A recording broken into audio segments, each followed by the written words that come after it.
పట్టభద్రుల నియోజకవర్గం ఖమ్మము, వరంగల్, నల్గొండ జిల్లా పట్టభద్రుల నియోజకవర్గం ఎలక్షన్లు జరగబోతా ఉన్నాయి.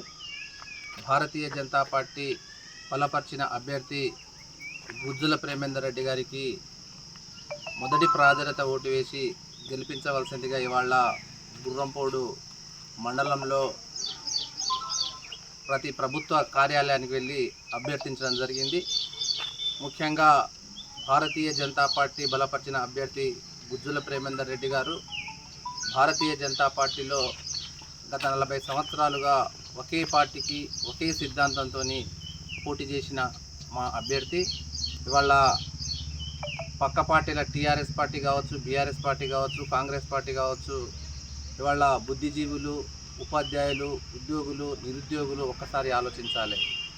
మీరందరూ కూడా ఇవాళ 27వ తారీఖు నాడు జరగబోయే ఈ ఎలక్షన్స్లో, ఉప ఎలక్షన్స్లో ఆలోచించి ఓటు వేయాల్సిందిగా మేము అభ్యర్థిస్తున్నాము.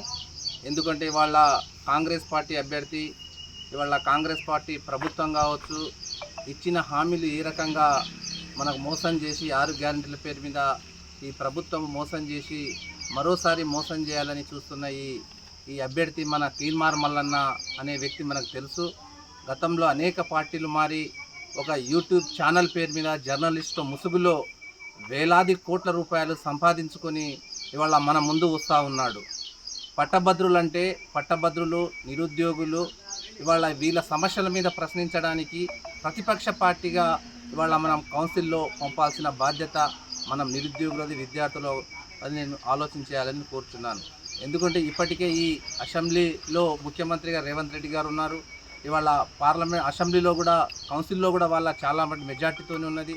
ఇవాళ రేపు ఏ విధమైన సమస్య వచ్చిన ఉపాధ్యాయులకు కావచ్చు, నిరుద్యోగులు కావచ్చు, పట్టభద్రులకు కావచ్చు, ఎక్కడ ఏ సమస్య వచ్చినా ప్రజా గొంతుగా ఉండి ప్రజల సమస్యలను పోరాడే వ్యక్తి ఉండాలి, కానీ అధికార పార్టీ అభ్యర్థి ఉండాల్సిన అవసరం లేదు. కనుక మనం అభ్యర్థి ఆలోచించాల్సిన అవసరం ఉన్నది. ఇవాళ మనం చూస్తూ ఉన్నాము, ఇవాళ తీన్మార్ మల్లన్న అనే వ్యక్తి ఇవాళ ఏ రకంగా తన సంపాదన పేరున ఛాయకు డబ్బులు లేవని ఇవాళ యూట్యూబ్ ఛానళ్ళు ఏర్పాటు చేసి ఇవాళ గూగుల్ పే ద్వారా, ఫోన్పే ద్వారా ప్రజల నుంచి డబ్బులు తీసుకొని ఈ రకంగా సంపాదించుకొని మరోసారి మోసం చేయడానికి మనకు వస్తూ ఉన్నారు.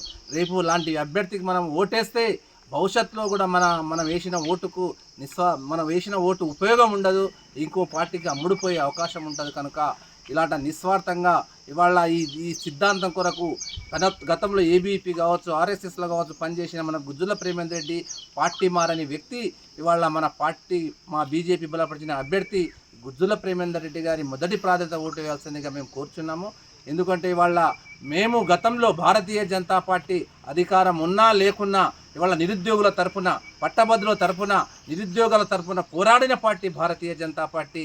గత బండి సంజయ్ నాయకత్వంలో ప్రెసిడెంట్ ఉన్నప్పుడు ఏ సమస్య వచ్చినా భారతీయ జనతా పార్టీ కార్యకర్తలు, బీజేపీ కార్యకర్తలు ఉపాధ్యాయులకు, నిరుద్యోగులకు, విద్యార్థులకు ఎక్కడ ఏ సమస్య వచ్చినా ఇవాళ ధర్నాలు, రాస్తారోకాలు మేము ఉండి పోరాడిన చరిత్ర భారతీయ జనతా పార్టీది. కనుక ఒక్కసారి బుద్ధిజీవులు, విద్యార్థులు, నిరుద్యోగులు మనకు ఆలోచించి మొదటి ప్రాధాన్యత ఓటేయాల్సిందిగా మేము కోరుచున్నాము. ఇవాళ రేవంత్ రెడ్డి గారు అనేక హామీలు ఇవ్వడం జరిగింది. నిరుద్యోగ భృతి ఇస్తున్న నిరుద్యోగ భృతి ఇవ్వలేదు. ఇవాళ 6 నెలలు కావస్తా ఉన్నది. 6 నెలల్లో ఏ ఒక్క నిరుద్యోగికి ఇవాళ నిరుద్యోగ భృతి ఇవ్వలేదు. ఇవాళ వాళ్ళ మేనిఫెస్టోలో కూడా ప్రకటించడం జరిగింది. ఇవాళ జాబ్ క్యాలెండర్ పెడతాన్నాడు, గ్రూప్ 2 ఉద్యోగాలు పెంచుతున్నారు, ఇవాళ మెగా డిఎస్సి వేస్తున్నాడు. ఇవాళ ఏ ఒక్కటి వేయకుండా ఇవాళ ఈ రాష్ట్ర ప్రభుత్వము ఇవన్నీ కూడా నిరుద్యోగులు, ఉపాధ్యాయులు మోసం చేసిన చరిత్ర ఉంది. కనుక ఒక్కసారి ఆలోచించి మీరందరూ కూడా భారతీయ జనతా పార్టీ బలపరిచిన అభ్యర్థి వేయాల్సిందిగా కూర్చున్నాము.